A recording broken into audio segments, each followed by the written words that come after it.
Hey guys, welcome to tonight's show.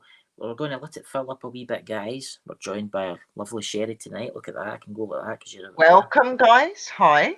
It's going to message some people, guys, and Sherry will keep you entertained until we start talking about what we're going to talk about. Oh, yes. So how have you been, angels? Hey, Dobby. Hey, Shelley. And you find the pictures of the orbs. Now, we're going to be talking tonight, guys, about what you shouldn't do in ghost hunting. And we've got an expert with us.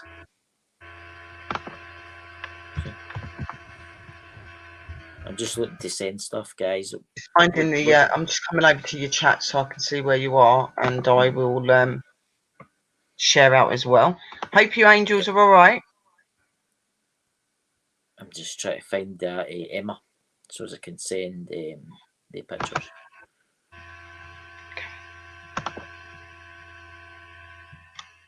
Hello, Dobbies. Hello, Granary Page. How are you? Hello, Shell. Same person. Yeah. I can't find that. That's really strange. I've just got to hang with my mic. I'll be back shortly. Oh no! Did the football lose again? Uh-oh. Not happy.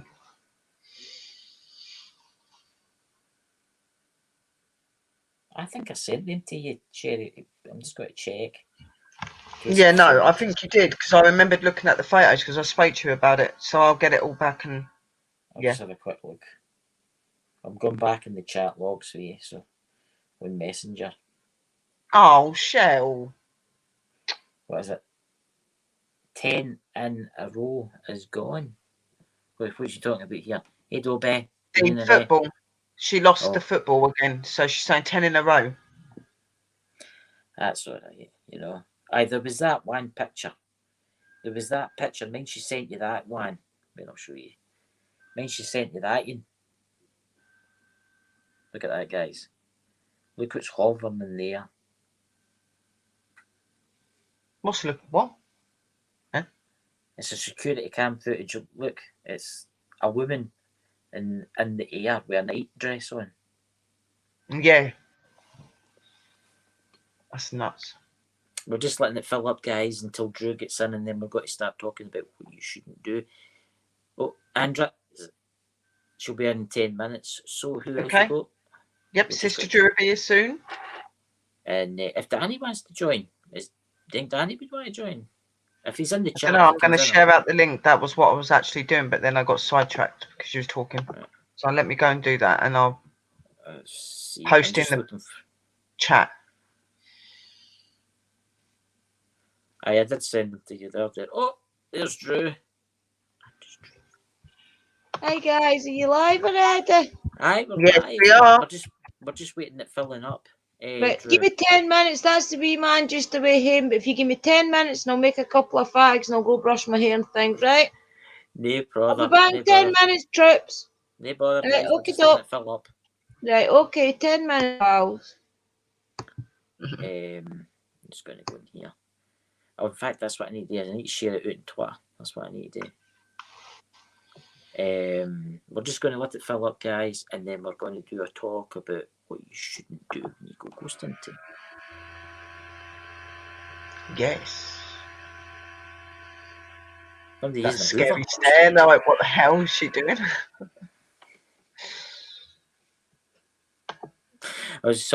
Somebody must have had the Hoover out there. Right, here we go. I'm just going to share this on Twitter. Oh, can you hear my laptop? That's my bloody fan. What's the fan? That'll be fine. I thought you said you could hear a Hoover. It's probably my fan on my laptop. That's fine. It's fine. I've just tweeted. Hello, Scottish Outlooker. How are you? Hey, Scottish Outlooker. How are you, my friend? You know, we're just going to let it fill up, guys, because we don't want to do what we did the last time. We started talking, and then about half an hour into it, loads of people joined, and they wondered what we were talking about. Yeah. So we're giving it 5-10 minutes just to let it fill up. Remember, guys, we've got merchandise right now. We've got the hats. Hats, guys. Hats. The GoPro. Tin foil. Age of Darkness. But I have got a large quantity adds that in the stickers. So after this is uploaded, leave your link below with your email address and I'll contact you and I'll send you some stickers for free. Everybody likes a freebie. I've still got some of these to send to you, Sherry. Yeah. Yeah. I wouldn't mind a hat or stickers. Mm. Stickers would be better for me because I don't really wear hats. Only my woolly one. Well, the parachills, that's what I should be doing too. I should really be posting the Well, link obviously, in the chat. yeah. If I get a parachills hat, I will wear that when I'm investigating as well, obviously. But that'd be the only two hats. I've also, and if Chris was to send one, then I'd wear Chris's. But that's it. I don't do hats. I've also got merchandise now on parachills. I ain't gonna look good if I wear a hat. I'm telling you, I wouldn't look very good if I've got no hair here. Awesome. And the rest of it is all long and they've got a bald patch on the top. No, thank you. You'll look awesome, you know. No, I would not. We'll get you a fancy hat. Just imagine putting a skin-coloured bit here, yeah, right, and there's just a little bit, this bit of the hair hanging, and the rest is but no, that is not a good look, Chris. Aye. I saw Drew need a very nice, what's that? She says, love the green lamb. What's that? And t-shirt stickers. I picked out the merch. Very impressed, Chris. Yeah, there is some very good merch. I am going to put some links in the room. I'm sure we will talk about parachills again as well. We'll be talking about parachills tonight. A brilliant place to go. And awesome things you can learn in cases, but I can't really talk about them because it's private, you know. But it's some nice people in there too, you know. And we can't wait to go ghost hunting, you know. Plus, we'll be getting ghost hunting is the big part of it because there's some really good things coming up. Especially is it the Amazon Prime or is it something else? I'm not sure. It's a streaming network. It's weren't it Paraflix or Flex or something like that? Paraflex, I think that's what it is. We're going to be on daily, guys. Yeah, there's some amazing stuff going on with parachills, guys, and like when we keep giving all this information out, we keep doing these videos to you. We do it for a reason, guys, because this is an amazing opportunity, and it's one that a lot of you guys could have a chance with. It's not that easy to grab. All it takes is just hitting the links that we put in the room to you, and you taking that chance on yourselves to be something better. And there you go. Even if you're a paranormal investigator, Nemesis World Order. Hello. Sherry. Nemesis World Order. Hello there. Welcome. If you're into this, message me in my channel and I'll send you the link to join. And same as me. Exactly. You do not have to wait, guys. You can make your dreams come true. That's all I'm going to say to you. That you can come to these guys and there's just so many opportunities that you can have.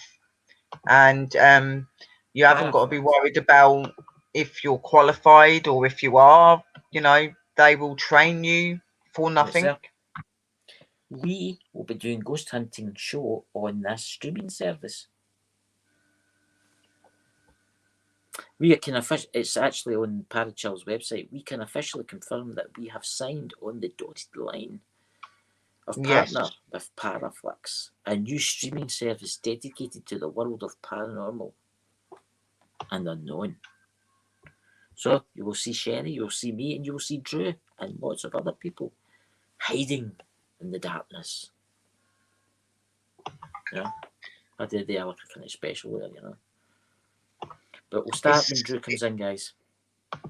It is a very good opportunity, guys, and they are looking for other people. We're still looking for lots of people to join. But we'll talk more in detail about that after we've done the main thing.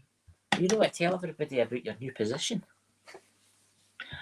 And I am now director of the UK for Parachills. So I am in charge of the UK division and making sure that their cases and everything is done, and all other interesting and hard-working jobs. But believe me, it's worth it. It's really cool. What's that there, Dobby? Chris, is that through Amazon, that Paraflix? Actually, I don't actually I know. think it is like Amazon. I think it's something like that. I'm Google it. Thank you, darling. Scottish. Is that very good, Sherry? Hold on. I'm just what is Paris? Oh, there you go. It's a membership. So it's yep. I'll do that after, guys. You'll be able to see. Sorry, I am concentrating on the links, guys, because I don't want to be posting the wrong ones into the chat, because they've got so many links, and some of them are not for putting in here. They're just for the social sites, so I'm just making sure I do not put the wrong ones in. We'll be talking shortly, guys, about what you shouldn't do when you go ghost hunting. We're just waiting on Drew coming in. You know. I will put that one in because we are looking for amazing people. Yes. If you think you've got the stuff to be locked in a cellar overnight, you know, we're always looking for guinea pigs. Oh yeah.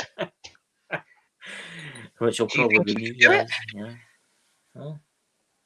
I love the research. That's my kind of forte. Doing the research.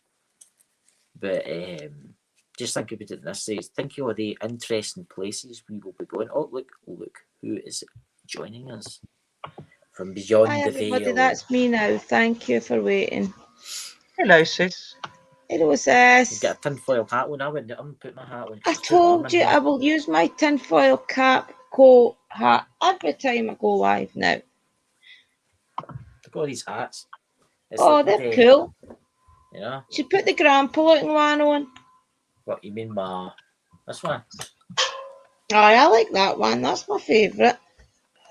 Hi, Toby. I'll just say quickly to everybody that's in chat, how long have you been on? Oh God, I'm quite late. That's nearly 10 to. Sorry, guys. I'll go right to the very top. Don't worry. I had my wee grandson, right? And he was getting home about 7 o'clock. But my two wee nephews, had wanted to play my two wee nephews that stay across the road from me. And they were away. But just as my dad came to pick Zach up, the two of them get dropped off. So I had to let him stay an extra wee while. So that's him just away. So, hi, Shell. Hi, Dobby. Hi, Greena. Working. Okay. Right, take that off. Who else have we got? Greena. There's Shell again. There's Dobby again. Scottish Outlooker, welcome. Age of Darkness. He goes everywhere. I'm sick of seeing his name. He's everybody everywhere, you know. Nemesis World Order. Paranormal World Investigators. Now, she sounds a nice lassie. You never see her either. She's a strange person, you know. She pops in doing again. She's quiet. There's Shell again. Who else are we at? I think that's there, guys. Scottish Outlooker. I think that's us caught up. Welcome everybody. Sorry I'm late, but I'm here now. All right, guys. Did everybody tell you the topic of conversation? That Parachills donut, like for the let us investigate thing, is not working. I have to do it. Is it working again? It's not working like that. I mean, like it's just Remember, guys, and check out the Parachills. If you hear my dog, it's her growling, not the spirits. I've put up the merch. I've put up the merch link for my merchandise and your merchandise. If you look in there, guys, you will find Drew's merchandise. Thank you. And there's a range of different things. Sparkle, stop it! That's because she's just no longer been fed. She's rubbing her jaws all over the carpets. Question. Go lie down. All right, no bother. Move. Wait I go get Wally to put her in the kitchen. Right. See, dogs, the fun of dogs, guys. You know, we're just about to talk shortly, guys, about what you shouldn't do in a ghost hunt. Because there is some stupid things out there that people do.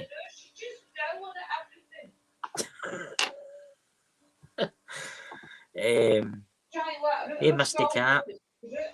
I've seen you there. Remember, guys, if you want some free stickers, leave your email below. I'll contact you. I'll get your address, and I will post you stickers. And it's free. You know, everybody likes. Honestly, I'm convinced she tries to talk to everybody. She thinks she's human. Hello, Misty. Sorry for interrupting.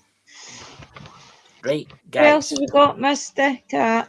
Welcome, guys, welcome. What do you want to start first? What do you want to talk about first when you shouldn't do ghost hunting? What would you say is the worst thing you could possibly do before you go out ghost hunting? The first thing. Before you get ghost hunting? The first thing, say before you go into a cemetery or a building, what's the worst thing Protection. you should do? No other answer about it. Protection. Protection of yourself, your team, and obviously when you're at home as well. Is to walk in there blindsided, thinking that you're just going to walk in and you're just going to say, "Hello, spirits, how are you? Speak to me." That is the worst thing you could do. Exactly. Does chat agree? What do you Anybody think, in chat want to comment on that? Well, there's somebody. Ducks X guy again. I just again, I'm here. What are your thoughts on shadow people like they talk about on C2C AM or Coast to Coast AM so many times? Shadow people. I mean, what are shadow people? Sherry's actually, or Drew. Well, shadow people, I think there's different forms of shadow people. I think you've got the shadow people that is spirits pretending to be shadow people. But I also think there's a dimension that shadow people come from and that can be created out of bad energy, maybe even a bad spirit when they were alive. So that type of thing is still under research. But to our knowledge as paranormal investigators, there is many forms of shadow people. You just have to judge each location as it comes up and be prepared to all the different types of shadow people. What do you think, Sherry? Exactly. Yeah, no, I agree with that. Like, you can't really give them a distinctive, like, sort of existence sort of thing. Like Sister said, they are many forms. You know, you've got them that are human spirit that just feel that they want to hide who they really are, and they look like shadow people. Then that's the most common, sister, isn't it? Negative spirits, that negative shadow people. Then you've got the ones that are not. And there's just so many different forms of them that they are something that, like Drew said, in the paranormal field, we are still very much researching. There is a lot not known about them, and we are trying to understand about them more. I think the most common shadow people is like the person, the normal spirit that's died and takes on the form. I think that's the most common, to be honest. I don't personally believe that shadow people are demonic. I just believe that you know, they're either an energy of someone that once lived and had issues or problems or suffered, and that anger and that sadness and whatever they're feeling has gone into the other side. For sure, sister. It's still under research, all this. I mean, think about it, guys. The paranormal has really only been an investigation for the last, 20 years. So we've got a lot to learn. We've proved a lot of things and we've disproved other things. So everything is a learning curve. And you've got to remember that spirits can take the form of anything they want. They can even go back to being the form of a baby if they wanted to. So just always be aware of that spirits can lie and they can take the form of anything they want. So, and for the question asking, like, if we've seen shadow people, I've seen a lot of energies that are dark looking, but you can't necessarily stamp them to being a shadow person. You know what I mean? It could be demonic, it could be a shadow person, it could be, like I said, residual energies. Their energies can be whatever they want it to be. So yes, I've seen dark shadows, but I'm not going to say it's a shadow person because I've seen many forms. So exactly, sis. That's the best answer you can give. I mean, going back, that is a great answer, guys. That is what shadow people are. Oh, there's Danny. Danny, do you want to join us? Hi, Danny, Uncle. come on up, Danny. You coming up to keep us company? Totally up to you, Uncle Danny. It would be a pleasure having you, but I'm just going to copy the clipboard. Yes, I would say there's many different forms. I definitely think there's many different forms of shadow people, guys, and I think you're not going to find. I think when you go to these different locations, I mean, I walked into these things like much like many people's going to do, blindsided to the right. As long as I say a wee thing like, "Oh, protect me," that we're going to be protected. Aye, but I think we went to, where was it, Chris? That castle, Crawford Castle. And it wasn't until we got back that we did actually see a shadow as if it was walking downstairs. That's when we climbed into. It's not only that. It's not just with the shadow people, though, is it? Really, if you think about it, like we've got the distinctive spirits that we're told about that are in books and they're on the internet, but in truth and in reality, there are other spiritual and energy of that out there that has not been discovered and still is waiting to be discovered. And that's why I always say to people in the paranormal that you're never fully qualified because you can never fully know everything about the paranormal. There's always new spirits coming in, new energies, that we're forever learning. It is a learning thing, even though we're qualified and we know what we're talking about and we know how to investigate. We can't say we know everything about spirits because we don't. Not even about the ones we know now. Every location's different. I mean, I'm quite sure Uncle Danny will agree with that there's not just one form of a shadow. No, there isn't. There definitely isn't one form. There's loads, and a lot of it we don't know. That's what I was going to say. Then I'll let Danny speak. My guest that stands there on my shoulder. I don't know if it's there or not. I can see something moving about. Maybe he's there. Before I get into all this kind of stuff, I used to see a shadow figure moving about my house. Mm-hmm. It was him. He's no bad. He's no demonic. He's a nice guy. Well, there's, in my experience, just from my experience, because I don't know everything. I know a couple things here and there. But from my experience, there's about 5 different types of shadow people. So there's the shadow people, which are just human beings.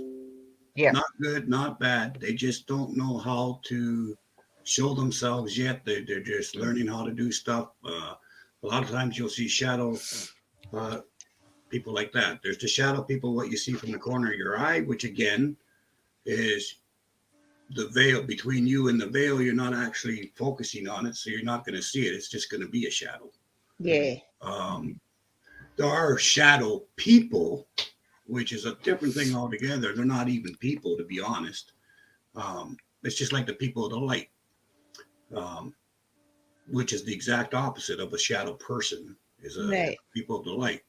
Now, basically, both of them have gotten to the point where they've been gone so long, they don't really give a crap about having a body or having any details. They only use enough energy to get the job done, whatever they want to do that's at hand. So they're very, very much just do what they can. Now, the difference, of course, being the light people are kind of like protectors, and they're very bright. Like when you see them, they're bright. And the real dark shadow people, well, that's who they are. Anyway, yeah, and then there's a couple other ones, but I've got a question for you, Danny. What would you say was a stupid thing to do when you're ghost hunting? What's that? What would you say was a stupid thing to do as you're ghost hunting? I've done lots of stupid shit. You know. No. I mean, look, for say like Sheriff Drew came up. I mean, it's say you go ghost hunting. I'd say noise up the spirits and be disrespectful is the most stupidest thing. Yes. Would you say that? One thing that so many people do, and I mean, it's not something that that people are necessarily or consciously doing is they'll go into a place, and like I just did a cinema because I'm revamping because I'm just going to be the only one working in Seabass now. So watch the live But listening. one thing I put on that cinema so that people will think about now and then is remember whose yard you're in. Right.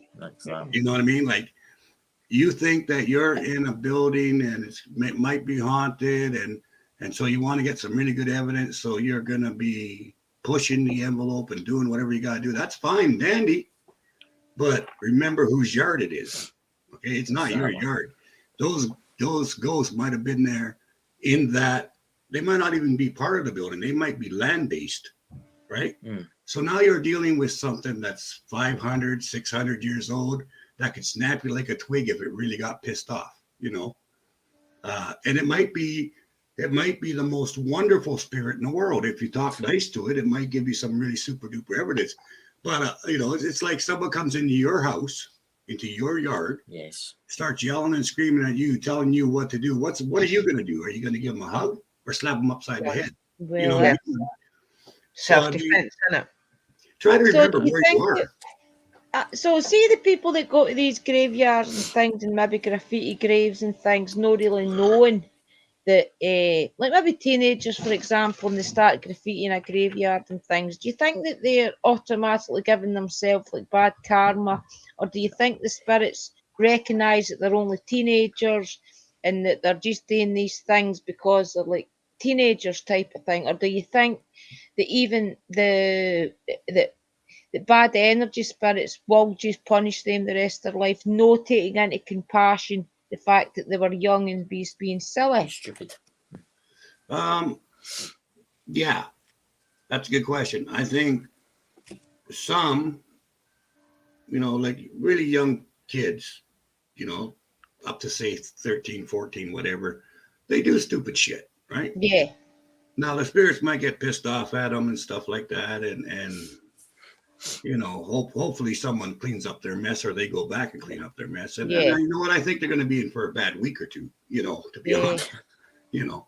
But people that are 18, 19, 20 doing this shit, they know damn well what they're doing. Okay. There's no excuse. Yeah. They're marked, you know. I mean, I've seen like the spirits remember, you know. Now, maybe they won't do anything while but you know what? When you cross over, these people who you desecrated are going to be waiting for you, right? Yeah. And guess what? They've got more experience than you do. And they've got loads of time to wait, haven't they? You know? I mean, you think about it. I've seen people going into graveyards and knocking stones over. Yeah. I mean, well, that's what I was thinking as well, Brother Chris. That's what I was thinking as well. It's like they might be drunk and start raiding the local graveyard. I mean, our graveyard down the street for us is right behind a lot of the pubs. And through a lot of the years, a lot of the gravestones have been like kicked down and graffitied, and a lot of the teenagers will go into like the wee tombs they've opened and they'll drink, and a lot of them had been in there and took drugs and different things like that. So do you think that these spirits of these type of areas will recognise that these people had an addiction and just had to get a quick hit? Or do you think they're going and just no care and say, right, well, you desecrated my living room? Yeah, I think so. I think you know, if you do shit, you got to pay the bill, right? If you have a couple of drinks and decide to shoot somebody in the head, guess what? You're still going to death row. Yes. Well, that's it. You know what I'm saying? Like that, you can't use that as an excuse for being an asshole. You know, simple as. Yeah. But you know, people don't realize sometimes the spirits get even with you right then and there. Sometimes they decide to wait. You know, or sometimes, like there was 4 kids that went and desecrated a cemetery here, and they were peeing on the gravestones. Oh, yeah, and they're pouring beer on it and peeing on it and everything else. Is that Luna? Yeah, that's Luna. Say hi. Hi, Luna. Hi, Luna. Say hi. Hi, Luna. Anyway, they were doing that. Oddly enough, each one of them, one guy ended up with diabetes. Another guy became an alcoholic and like I was saying, beat up his family. He went to jail. Another guy got epilepsy, and another guy had a triple heart bypass. So they'll find a vulnerable part of you, and then each of them was exactly, well, within a week or two, 4 years apart from each other. Well, there you go. Good That's God. been definitely a lesson. I believe in coincidence once, maybe twice, but 4 times? No chance. The same time space in between, I don't believe in that. It's like that film, what's it called, where they were all meant to die in a car crash, a plane crash, but through one thing or another they didn't go. What's that called? You know what I'm talking about? Final Destination. Final Destination. It's something like that then, isn't it? Yeah, I mean, there are... They don't forget. No. Yeah, and here's the other thing most people don't stop to consider, that every single cemetery and graveyard and holy ground and Indian burial site, they all have guardians. Yeah, guardian spirits there, and they watch everything you do from the moment you step foot in that cemetery. So that's maybe like where your dark shadows come from too. That's maybe just the guardians of that area. Yeah, it could just be the guardians. Sometimes out of 10, if you see a dark figure in a graveyard, and it is the gatekeepers and the people, the spirits that look after the grounds and the graves. That's what they do. Yeah, like grave friars is necessarily anything bad. I mean, it's like there's different dogs. You've got like the hell dogs, and then you've got the black dogs, and you've got like these other sort of dogs. Like there's certain dogs that they'll have in graveyards as well that are not. That they're vicious. They can be looked at as being vicious and dangerous by us, but they are there as protectors. They are there with the gatekeepers and the guardians and that. And then you've got the other ones, which are, like I said, hellhound, which they're not things that you want to get on the wrong side of or meet, but you will come across and you will know. Because I think you probably heard people say it quite a lot in those sort of investigations. Did you hear a dog bark? It's a warning. It's them warning you that they're making you aware that they know you're there. That is what they're doing. You know what I mean? Have you ever heard like a door slam and you've maybe there's not even a door round about you and you hear a door slam? Do you think that's maybe like something coming in? Yeah, it's the doors on the other side opening and shutting. Yeah, the doors on the other side opening and shutting. Yeah. Yeah, I've had that on a couple of investigations during the daytime at a cemetery. You hear this old wooden door go salam, right? Yeah. Now, it's possible for 2 different things. One, it could be residual from the old church that used to be there. Or 2, somebody came into this time frame. Somebody opened the portal, came in. So. Yeah. I just think there's a lot. See, I think it's just a case of being aware that every area, even though you think you're walking into these places and you can do as you like, I think you've got to just have the respect there and know that you're not just walking into somebody's back garden, you're actually walking into people's final resting places. The same way a lot of these old hospitals where people have died, and Burkwood, for example, that was a private home, but it was also a hospital before it got derelict. So I think you've still got to have the respect there that was somebody's final resting place. You know. Talk about seeing things. Has any of you seen the video of the Tesla car that's been on the news? No. You know the new Tesla car. It's an electric car. Well, it's got a camera at the front and a camera at the back. It's got cameras all around about it. And what happens is if anybody walks, it's self-driving. It's in America. If anybody walks out in front of it, it stops. Right? It's like a safety feature. But what it's basically, the camera inside is basically like an LS camera. Again, the ones in Ghost Hunters. SOS. You can see like the stick figures, right? It was a couple of months ago. The guy was driving through the graveyard in America. It's on YouTube. And all of a sudden, his car stopped. And he's like, but there's nobody there. Yeah. And then he I don't have cats. I've had cats in the past. He pressed the button to bring up the screen, and in front of him, there was a man standing, a wee stick figure. And the car would not go past it. And he's like, he got out, and there was nothing there.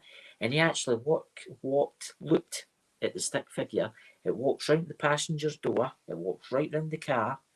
It looked up as if it was looking at the car, wondering what is this contraption. Sussing about.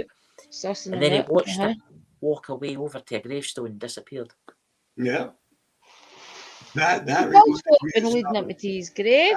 That reminds me of something that happened to me that I thought was so bloody funny. I had my mom in the car, and we're going to the 55 plus club, you know. Anyway, I pull into the driveway, and I stop quick, eh? And I says, "Excuse me, sir, could you please move over?" And I'm looking at this guy standing there, and it's plain as day. And I wasn't even aware at the moment that he wasn't human because there was no glitter. Like usually when I see a spirit, you can see the lightning or the aura or something, right? Right. But there was no aura. There was no nothing. It wasn't see-through. It was a good, solid person standing there for a second. Yeah. And then as I put my head out the window, look at him, then I could see it was a spirit. Eh? But with the glass, I couldn't tell the difference. Right. Right. Mm-hmm. So anyway, I put my head out. I says, "Could you please move over, sir, so I could, pull into the driveway?" And no shit, word of a lie. Spirit looks at me. He says, "Like you're gonna hurt me. I'm dead." It's a drive through me, basically. Thing. And I looked at him. I says, "Yeah, but that would be rude." No. I says, "Could you please just move?" I says, "I just wouldn't feel right running you over. Could you exactly. That'd be funny, wouldn't it?" Anyway, he starts laughing and he moves over, of course, and my mom's looking at me like. He'd be that used to people driving through him, wouldn't he? Yeah. Well, anyway. Yeah, they think as I pulled past, as I pulled past, I hear him say, "Well, thank you." Right? Oh. And my mom turns her head, looks out the window, says, "You're welcome." Oh. See, that's good. That's good. See, that's good communication. Because, every spirit was a human. Well, most spirits were human to start with. So. Hey, Mary. Yeah. How are you, Luna? It was so funny to me that I thought that was funny. When you told me about that graveyard, just reminded me of that. That was so hilarious. I shit myself. I've done it. I do. I've seen spirits that have been quite fully formed, and even like in their spirit form, and that I won't walk through them. I'll walk around them, and I even do it when I'm out in public if I see them. And people, I swear, people stare at me like I'm weird sometimes because I'll just sure. But I see them. So it's like the one in the supermarket, and I will speak to them out as well because it's natural to me. Like if I'm walking and I bump into them, I'm like, "Oh, sorry," but then somebody looks at me weird, like, "What the fuck is she saying sorry to?" Like looking like. One in the supermarket, you need to tell everybody about where your wee girl spirit started knocking things over. Oh God, yeah, no. I went into a supermarket, my shop down the road. And I'm standing there and I'm at the freezer and I'm doing my food and my little girl's coming and they, you know what kids are like, they start grabbing things and I'm like, no, like trying to do it as quiet as I could so that no one could hear what I was saying. And I'm sitting there and I'm just getting my food out. I've shut the thing and I've walked and the guy that works there comes round the corner and I'm away from the shelf and you just see this bottle come off the shelf and explode on the floor and I'm like, I looked at him and he's gone, I'm like, "That weren't me." And he goes, "No, you was nowhere near it." I was like, "I know." I was like, there you go, there's the bottle. And obviously I've gone up to the counter and I've paid for the stuff. And then some sweets comes off. And I'm like, I'm standing there and I'm like, "Okay, right, pay the stuff." And I got out, "What are you doing?" Like doing that in the shop. Shout on her, isn't it? You can't shout and say, "You get out here." Turn around and go, "Oi, what are you doing? Stop it!" Because they'd have looked at me like I was a weirdo. You know what I mean? But I think that's hilarious. It's like that Burkwood. See the river that runs past. Yes. I ken a guy that was fishing down there. He didn't believe in the afterlife. He didn't even believe in God. He did not go to church. He told me a story. Have you ever heard of the Green Lady? There's a green lady down there and a grey lady. He was sitting fishing in the summer. And he was just sitting and he looks up and he sees this beautiful woman in Victorian clothes walking along the bank and at the opposite side of him. And he's just standing there looking at him. And she sees him. And she starts to walk across the water, but she was above the water. Floating on it. And she walked right up to this guy fishing. He went, "Afternoon," and then walked off. What else can you do? I mean, he believes in God now. He does. He goes to church and everything. So I mean, the spirits up at Burkwood are really friendly. I've done an investigation up there a few times, but the security guard said that it does all change at night. It's the friendly spirits are out during the day, and I think that's maybe more like Burkwood was a private residence, but it also was a hospital, like a state hospital for children that had special needs and things. Yes. So I think a lot of their spirits still wanders the place. So they're out during the day and they're happy to talk to you. That's the ones I've mostly spoke to, is the happy spirits that walk the grounds. I actually posted a picture today in my Facebook about the way that the house used to look way back in the 1800s. It's a beautiful big house. I know. We'll need to try and find the big oak tree in the middle of the garden. It should still be there. I don't know if Danny will know this, but do you know, Danny, right, see you've got an abandoned hospital and it's death and terrible things happened in that. Does that not attract demons? Yeah, sometimes, yeah. Yeah, if something's done that's really soulless, basically, or something that's really evil, like someone... Yeah. Easy. Jack the Ripper, right? Yeah. There were demons around that son of a gun all the time. Oh, for sure. That would be the easy. That's, like if something's bad. But speaking of, hi, sweet Sammy. During the day and crappy at night, I went to this one place, this hillside place. Anyway, I went there to do investigation during the day. It was an awesome investigation, very pleasant spirits, everything else. So I don't know, a few months later, I went at night and bitchy as all hell, I come in, I says, hey, spirits, and they said, get out, get off, all this crap, eh? And like after a few times of being told this, I said, what in the hell's the matter with y'all? Y'all a bunch of ball bags in here. I says, what's going on? I said, stop being wankers. And the spirit, goes, huh? Just like if someone went, huh? Right? I says, look, I says, I don't know why you're being such a bunch of jerks. I says, I was here earlier. You guys were nice to me. I says, no. I said, all of a sudden, you don't like me, right? Well, through a couple of EVPs and a couple of things that was here, basically what's happening is the people that go during the daytime, things like that, the newbies and everybody else, they're all friendly and they're all happy just to get anything and they get excited and everything else. And the spirits love that, right? Yes. But they said normally at night, the people that come investigate say, I want you to do this, I want you to do that. If you're here, prove it and stuff like this. And they're taunting the spirits at night. Right. So whenever a human goes into a place to investigate at night, yes, they think that person's coming in there to irritate them or to try to piss them off. So their backs up straight away. Upset, right? And now I told him, I says, look, I says, hey, I'm here with the most respect. In fact, I says, I got a gift for you here. And then of course, I did what I do, put out my food and water and talk to the spirit. And I got the greatest EVPs and I got some really super good evidence and everything else, just because I showed them the respect that they deserve. Yes, they deserve. So in turn, they were polite to me and talked to me and gave me some really cool evidence, Yeah. Can you imagine? I'd rather have evidence of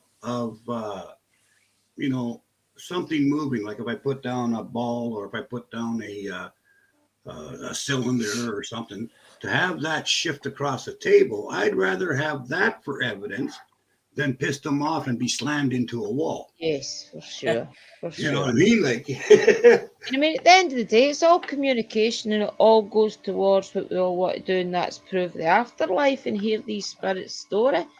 I don't agree with going into graveyards and shouting out to the spirits, oh, you're a wimp, you've no spoke to me, do something, and maybe like being disrespectful and things like, if you don't give me communication, I'm going to knock your gravestone over. And I've seen a lot of different investigations where they do things like that, and that's just totally wrong.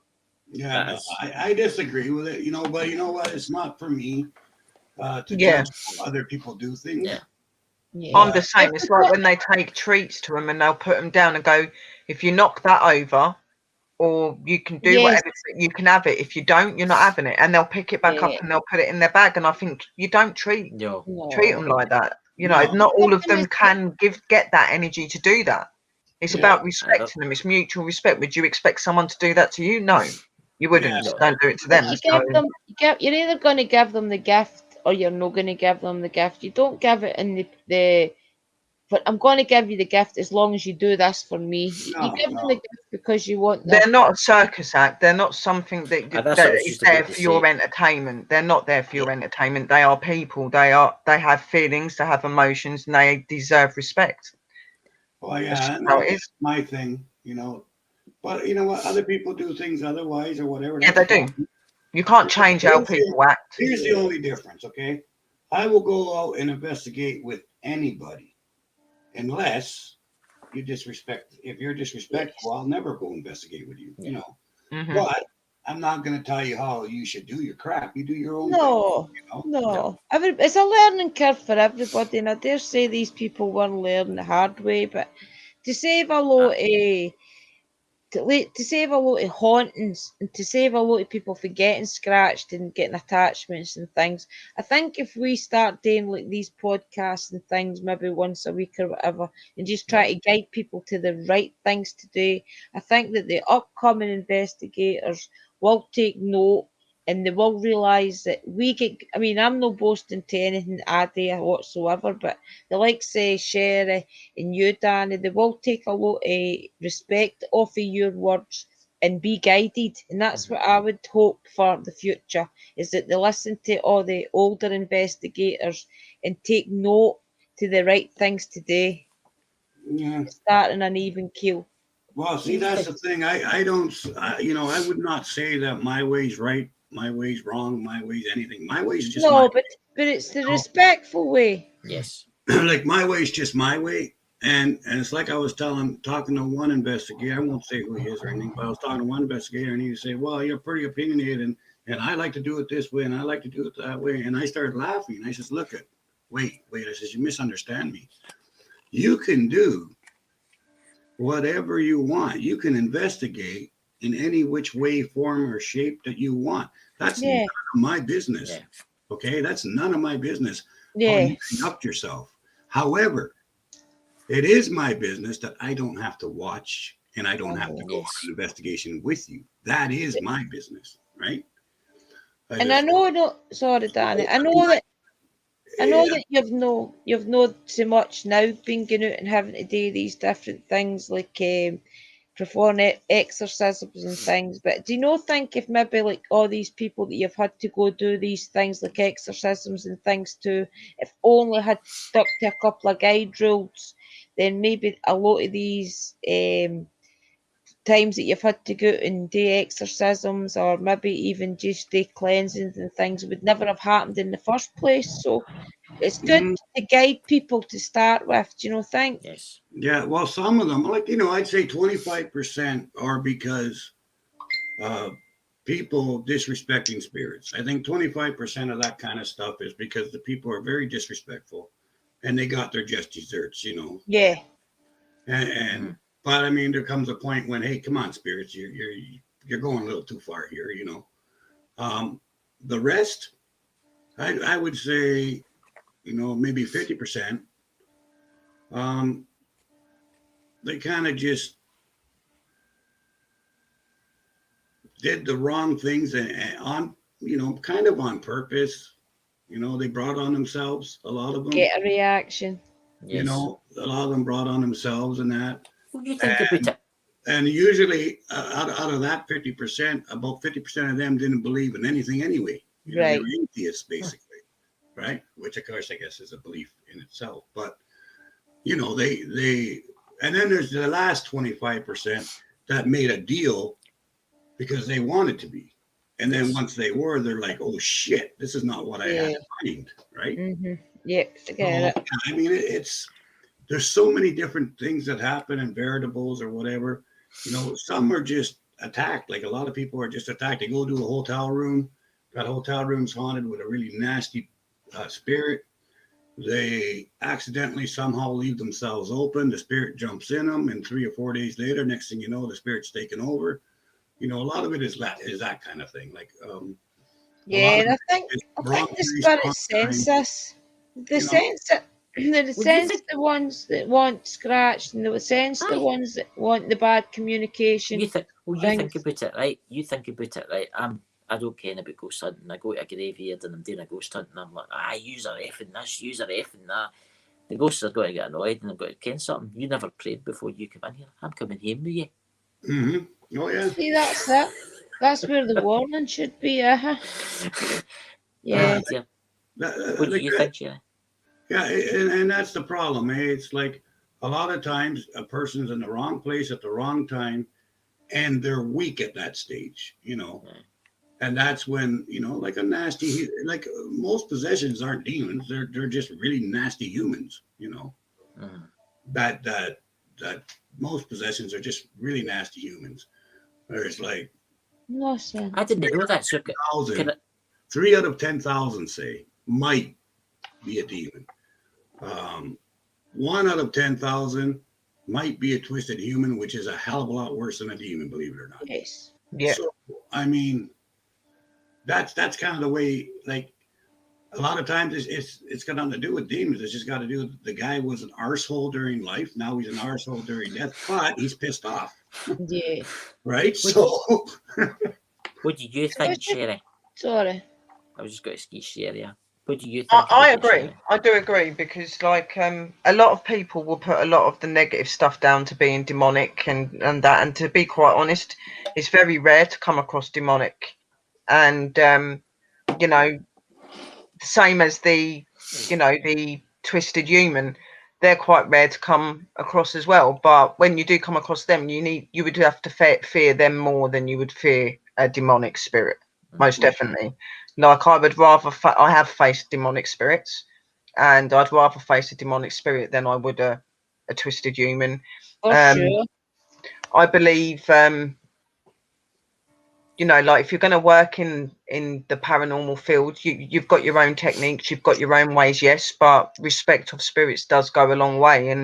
And you've got to understand that sometimes, like Pups has said, you know, if they've been disrespected, you are going to get negative reactions. And I've noticed that a lot of investigators will turn away and walk away when all sometimes they really need is you to go, look, okay, you've had a bad experience, but not all of us like that. Some of us do actually care about you and we do want to understand you and try and help you. And like Pup says, once you show them that you appreciate them, they're normally okay. And like I say over and over again, you can't just go into a place and expect the spirit to be okay with you straight away. It's about building a friendship and a trust. You can't, it's like we wouldn't just go to someone and start trusting someone, would we? And that's the same with them.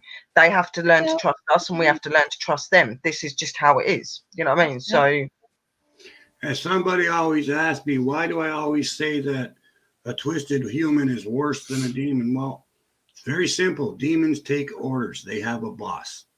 They have to stick to their agenda. A twisted human is just a really angry spirit who is as strong as a demon, but this spirit still has motivation.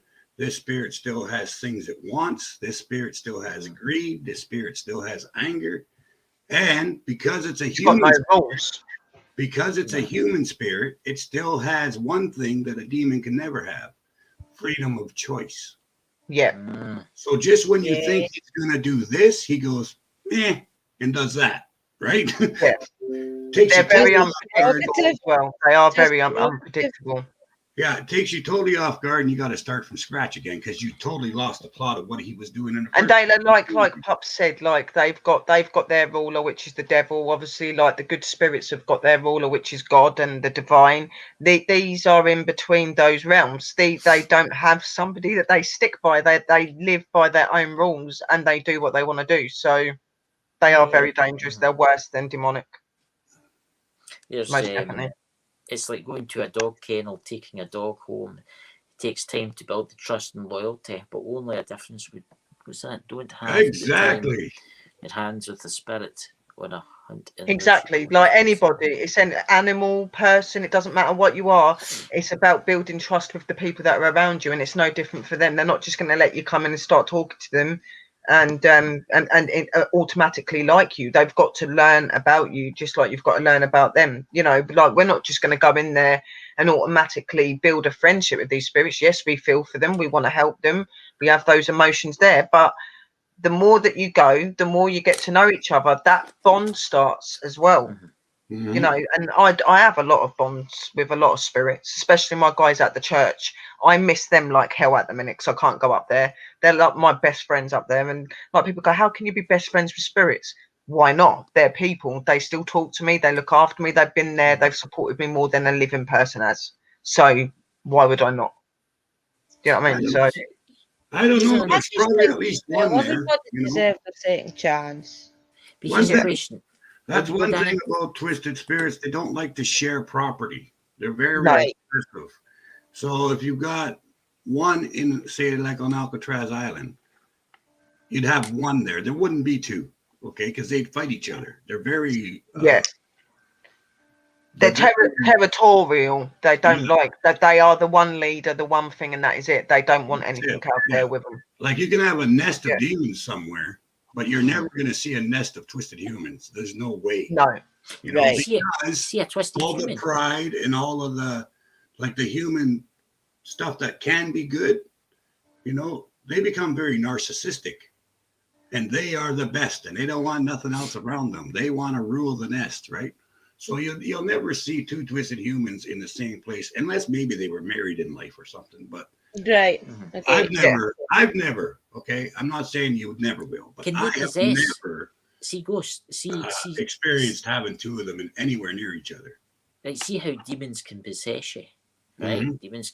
So can a twisted spirit do that? Oh, easily. Yes, easily. I'm not going to mention any names, right? But I mean, there's been like a team that actually got to see a coffin underground, right? Do you feel as if that is going to bring them the worst karma that ever? Because the thing did actually see the coffin. So do you think that depends if they were respectful or not? You know, they weren't. Well, if they weren't respectful, well, I'd keep a watch on them for the next 3 years because they're going to have. Right. In my opinion, they may have a really bad streak. I was there that day and I didn't take nothing to do with it. I walked on, but I felt for the minute that happened that we were crossing a line. Yeah. It's like, well, like you get buried. I'm getting cremated. I'm not getting buried. Look at that. I'm not having somebody dig me up in 300 years and building a house and tap me. But the thing is that when you're buried, it's like going to a grave in it and looking in your coffin, isn't it? So that's your place. Yeah. Well, you see, people think spirits are attached. Here's how it works, in my opinion. Just my opinion. Graveyards are say there's 1,000 people buried. Okay, basically you've got 1,000 payphones. Okay, right. The spirits aren't there. You know, except for the guardians and a few spirits that hang out at the graveyard, they're not there. Okay. They're tethered there because that's where their last remains are. So they come and go whenever they want, but they're not stuck there and they're not like, they don't hang out there. I mean, if I was dead, I'd be in Fiji or someplace. You know, I sure as hell ain't going to hang out. Luna's got a few good points, guys, if you want to keep looking at Luna's comments and putting them up. Sorry, Danny. But, okay, so when you go there to communicate, you know, say you use your spirit box, you go near one of the cemeteries. How are you? Would anybody like to talk? You're talking to a telephone. The spirits will hear everything you say. And if they want to talk to you, they're going to come and all of a sudden, hey, how are you? You know, you start talking back and forth. Think of it as a telephone. You know? You're calling them. Isn't it? It's like a portal back to where they are because you're calling to them. You're opening that line to communication. Right. And since their remains are there, right? And you talk to them, they're going to hear everything you say. And if they wish to come and communicate, they will. And that's why you get such good communications there. Because you got 10,000 phone booths. You know what I mean? Yeah, exactly. So, like, to me, that's what, you know, that's the best way that I could think to describe what a cemetery is. And that's why you'll always hear me saying, "Oh, I'm like, guys, like, let me know when you actually come up on me," because they'll just come from nowhere, because they're not coming from the graves, they're coming from above. They're coming in to you, you know, like, just let them make me aware you're coming. And 9 times out of 10, because they've got used to me, they do. I'll feel a feeling. I know, like, different feelings to certain spirits there, and I know when there isn't the spirit there that I'm aware of. Like, I know that they're there, but I've never felt them before, and I'm always a bit cautious about those sort of ones. I'll talk to them, and if they come off and they're like hello and they're all right, I'll talk to them. I'll give any spirit any time of day. But the minute you're rude, it's just like, right, okay, I'm not talking to you at the minute. I'm going to cut you off. I'm going to turn the device off, and when you've calmed down, I'll talk back to you. Me, I'll talk to good or bad spirit, okay? Or both, in my eyes, deserve respect because of what they are, okay? I don't work with demonic in that way and do bad things, but I have mutual understanding and respect of them. And I know, even though they come across to you as that they're dangerous, they're negative, they don't have no emotion, feelings. Yes, they do, because the true follower that they follow was once of God. They do know how to use emotions. And when people come up to you and go, well, when you talk to demonic, they don't understand what you're saying. They don't even know you're there. Yes, they do. Oh, yes, they do. More than a normal spirit. More than a normal spirit. They smell you before you even entered the graveyard. Oh, yeah, definitely. The Ouija board, there's a thing that so many people argue about. Look at, here it is, okay? The damn Ouija board is just a communication tool like any other, okay? It's not an evil thing.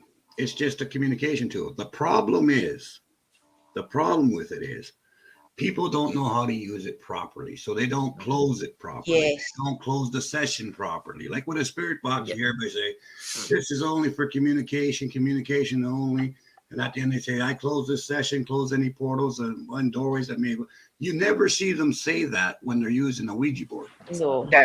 Okay. They leave it open. This is just for communication. They never say, once I'm done, all doors are closed and I'm closing this. People don't know how to open and close a session with the Ouija board. And that is in itself the problem. Okay. The problem is not the damn board.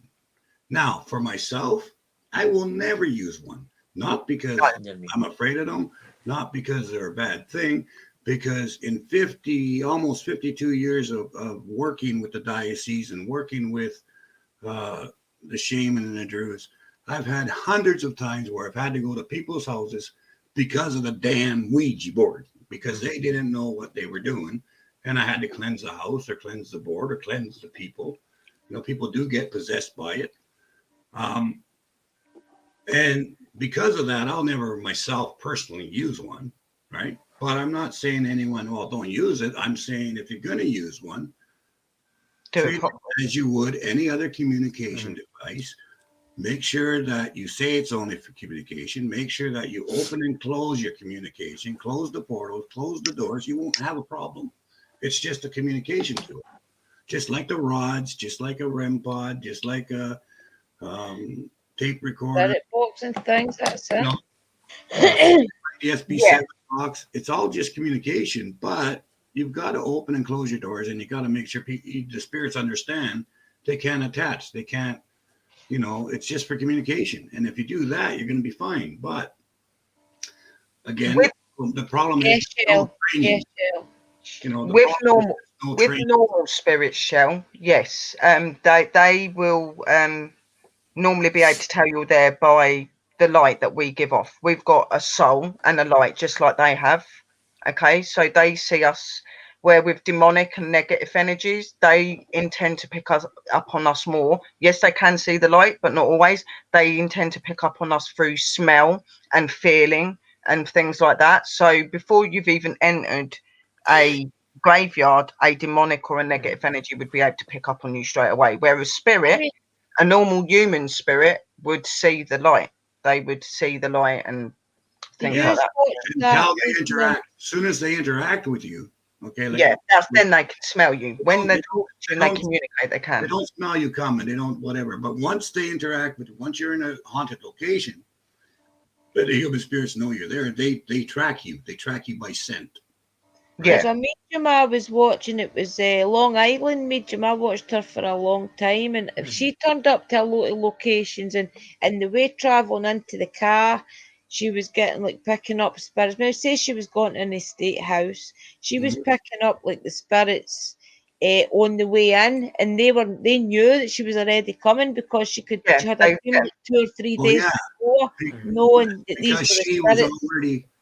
Because she was already open to them and communicating. So obviously she's coming. So they know because obviously when they go and do work like that, they have to open themselves. They do have to open themselves to be able to communicate with them, and that's why a lot of them will pick up before I can do it. I can be like not that far from the place, but a little far, and I can pick up stuff about it. Okay, so but when you if you're going to in a place physically and you've not made it aware and you've not been doing it for weeks and weeks and it's an off thing, like Pup said, the first thing they would normally notice if you're quite far away from the place is they'd see your light. The good spirits would, where a demonic spirit can smell you. It don't matter where you are. But as soon as you get into that place and you make communication with them, like Pup said, that's when they can sense you, they can smell you, and they know that you're in that place somewhere. And that's when they come up on you. And then they'll find you and track you that way, Yeah, that's what it is. The smell with any spirit. It is. I mean, I know Danny's taught you, and I hope Danny teaches me through time as well. But that's where these pouches come in that Danny teaches us all to use. Is where it cuts off the spirit communication before you even get into your car. And then there's other wee things you can do once you do get home, so that they don't trace your smell and your energy back. So, but that's called it's an ingredient that's called Ghost Stop, and you rub it on your hands and on your feet. Now, it doesn't stop you from communicating with the good spirits. The good spirits can still speak to you because all the ingredients are okay to them.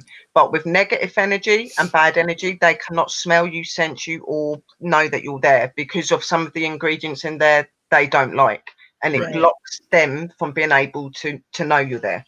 Exactly. So and like to touch on what my daughter's saying there, the negative spirits can smell you from a mile away.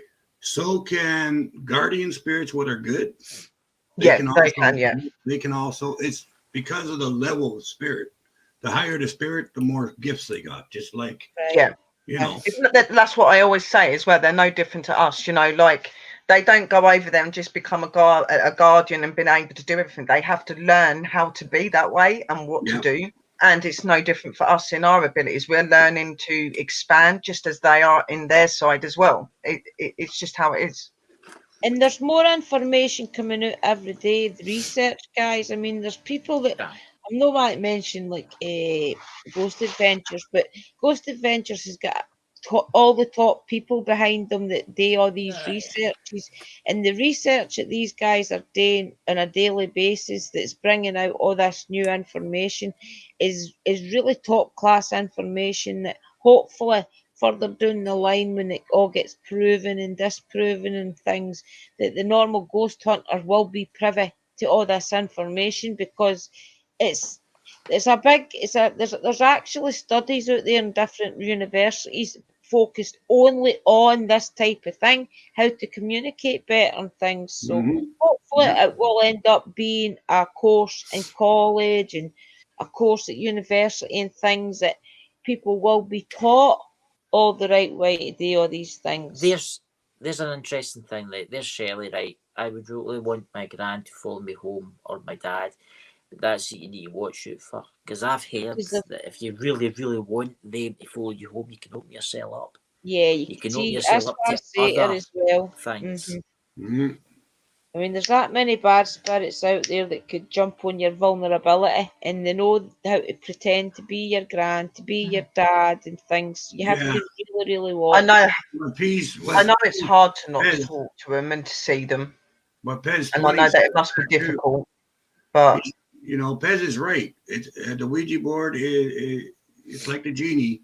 You get addicted to it and you can't put the genie back in the bottle, right? Yeah. But see, that's the thing. If you're using it properly, it doesn't matter. If you remember to do the proper steps and use it correctly and treat it with respect and not against. That's another tool. That's the key to any tool. remember it's a tool. It's not a game. It's not something that you just, oh, I'm going to do this just because, whatever. You got to have respect of what you're doing. If you're not respecting the thing that you're doing, then you probably shouldn't be doing it in the first place. No. Just YouTube and Facebook and things is making it really easy right now to make it look as if every person and their dog can do it. And fair enough, you probably can if you buy a spirit box and a recorder and things, but you've got to be aware of the different energies and things that you can be bringing home with you. That's and even when you're on these locations attacking you and things. I mean, yeah, everybody can do it. They can buy a spirit box and go, but not everybody's going to know what to do if they get attacked and what to stop these spirits from following them home. Yeah, there's a lot. That's the thing, and it's all, you know what? A lot of it is you got to jump in the pool and get wet. A lot of it is that. Yeah. But it's good. It's good before you start going in the deep end. Okay, make sure you have friends that have been in the deep end a few times and know what to do just in case you need help. Like it's always good to have someone you can get a hold of to say, hey, look, this is what's happening. I don't know what to do, and get advice from. Yeah, sure. Because you just never know. And it's even worth contacting other people that's been to these locations before you to see what the energy was like before you go. Like, for my example, is the Ancient Ramen over here. I mean, that place treats everybody different. Investigators can go in there and be treated with respect and get nice wee things happening. It's just positive things happening. And then others investigators can go in and get attacked and get different things happen to them, and it makes you wonder what are they saying and doing that was different to the first set of people. It's how you treat. You get treated the way you treat them, right? That's 90% of the time. Yeah. So 90% of the time, if you treat them good, 90% of the time they're going to treat you good. I mean, there are going to be some that are just jackasses, but 90%. Why, as the evolution of communication never really improves over the years, i.e. radio waves, rods, boards, I think spirits they were there, but just don't have the pinpoint equipment yet. I think there's that many different equipment out there that it takes them that long to get to used to it. So for me, the PSB7 works and the necrophonic works. The necrophonic takes a good couple of times using it to get to learn your own spirit voices that's run about you and things, because it does sound so creepy. But the box that Danny uses, the Raptor app, I'm going to start maybe trying that as well, because I feel as if that's like an app that you can hear the actual tone of their voices. You can hear the way that the spirit's kind of speaking to you. So I think if we started all as these different investigators and trying different, find your own spirit box that works for you. That's really, because obviously, the spirits need to be able to communicate and be around that as well. But I do believe that us as the investigators as well need to be able to bond and link with that equipment as well, because as it won't work for us or for the spirits, there needs to be a connection on both sides. You know what I mean? Because we don't always get equipment we like using or feel comfortable using. You know what I mean? Here's the thing, right? If a ghost really wanted to talk to you, I think he could talk to you. Yeah. But I think there's some kind of law when you die. There's some type of law that the spirits follow. Oh yeah, there's definitely rules. Don't kid yourself. There are certain things they can't speak to you about or reveal to you. They're not allowed to. When it comes to equipment, I'll just give you a hear them say. Here's a real quick thing about the equipment, okay? I used the Raptor box, okay? Because the spirit said, hey, we like you using this one. But basically, here's why. Each and every single one of us have our own electric output. Each and every single one of us work on our own megahertz, okay? Every single app works on a different megahertz, okay? Now, for me, the energy that I put out is similar to the energy that the Raptor programming puts out. Right. Right. So our energies are compatible. Okay. Right. Now the spirits, they say, okay, that's definitely the raptor energy. And it takes them a couple of weeks to go, okay, that's his energy. So when these two are mixed, it's him using the raptor box. Okay. Right? Right, so they can connect the dots. Okay? But what happens is, because the raptor box and my energy are similar, it makes a nice, easy line for the words to come back and forth because there's no bump. Now, let's say I'm using, what's that one that you said? Not the necrophonics. Necrophonic. What's the Not other? the necrophonic. Is that the other one? Well, necrophonics or whatever, any other type, okay? So let's say I'm using some other one, the PBS7. PSP7, yeah. I'm still trying to get them to talk to me on that. I'm having a hell of a time because they're the used to PBS7 megahertz switches every couple of seconds. It's not a stable thing, right? Right. So my levels here, this PBS. So now has to go.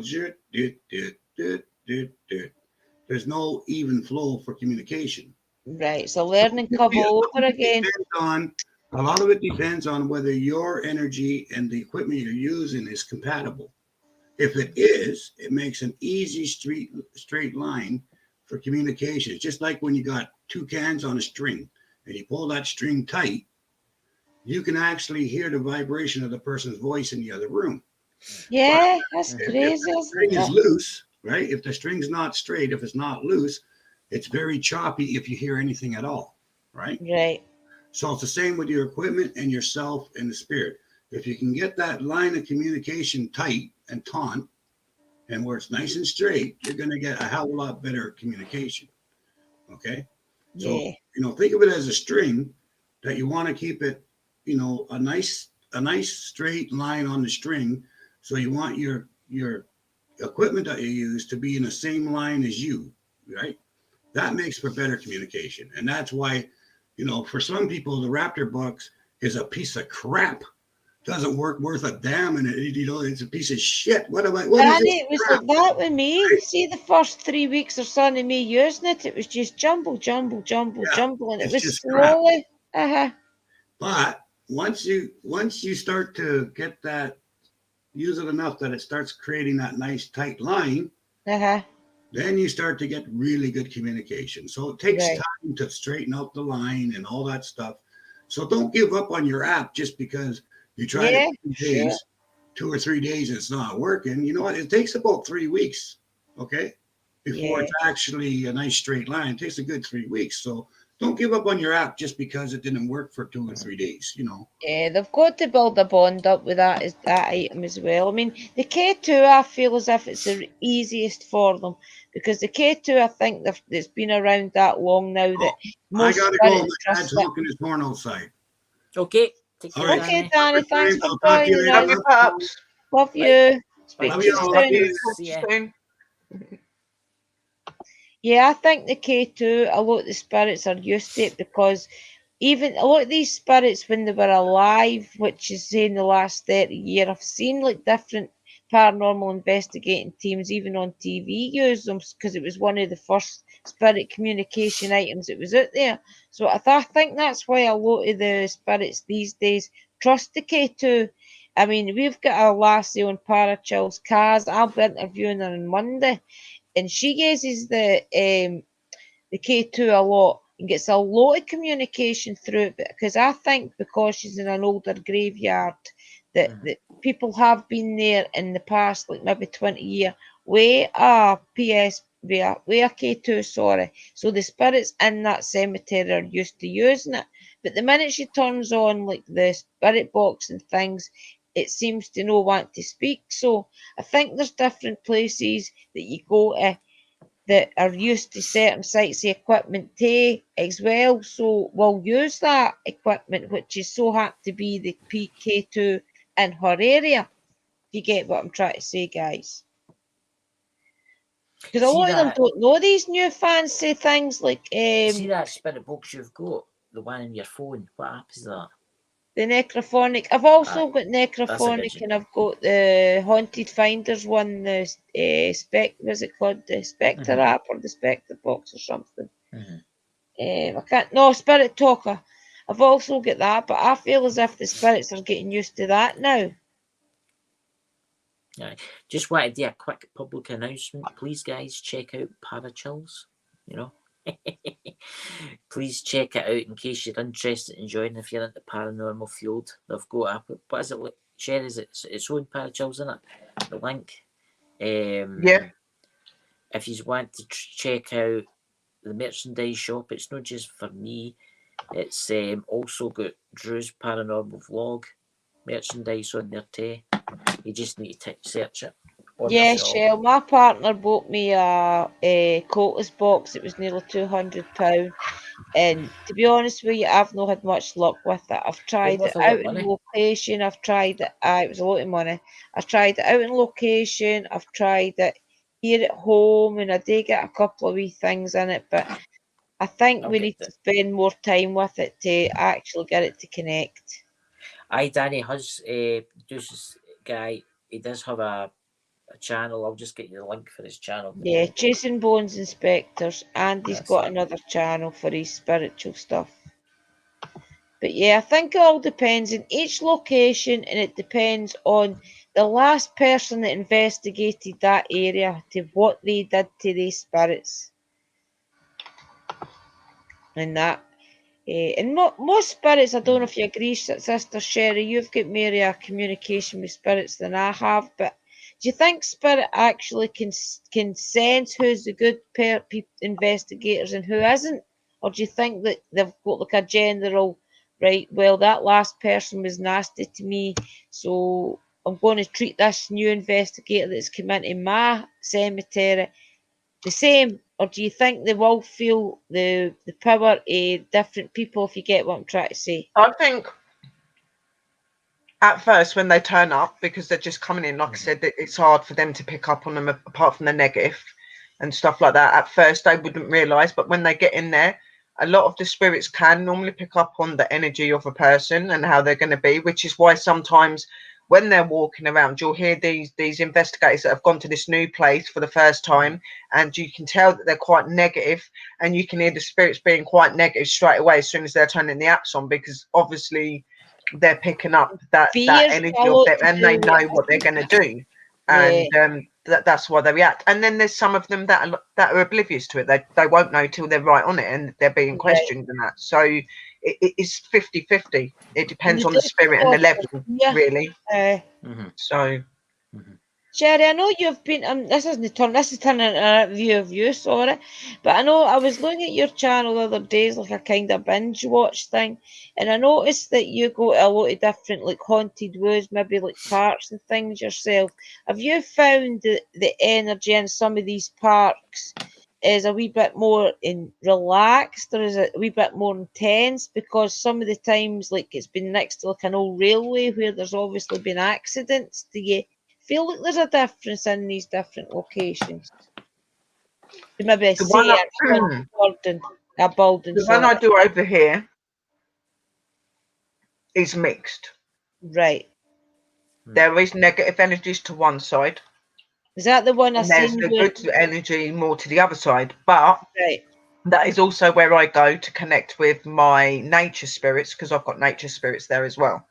So that one's a bit of a mixed place, which is the one that's near the lake, the one that I call the lake and the lake and woods investigation, that one.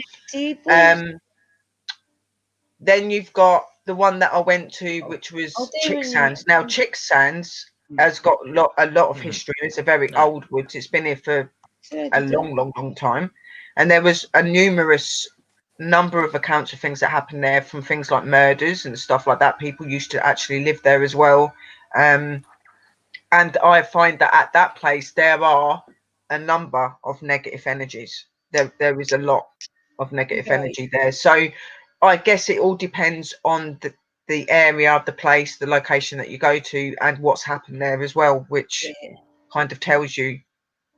And do you think they take it out in a lot of other investigators? Like, say that an investigator's been doing and they've done these things, like bang on say for example, Mr. Mackenzie's tomb and things. Do you think that the next person that walks into that investigation is going to get the wrath of that first person that did these things? Not necessarily. They might get a hostile kind of reaction from him, like go away or whatever, but normally 9 times out of 10 for a spirit to really attack you, a normal spirit, you've got to give them a reason to do that. Now, like I said, 9 times out of 10 they can pick up on you and your energy, so they may not be happy about you being there, but they're not going to attack you if you don't give a nasty energy off. They might get a bit moody at you or shout at you or whatever. Obviously, if you go there with the wrong intentions and they see you coming in, then yeah, they will, you know. So they can sense this straight away then. So the best type of graveyard I would assume to go to then is the ones that's maybe not got as much bad history. I don't say any Greyfriars has got a bad history, because it has got a bad history. To be honest, sweetheart, like anywhere you go can be dangerous and have bad energy in it. Okay, like you think over the years the amount of different people that have lived in those places, in those areas, the different things they've done.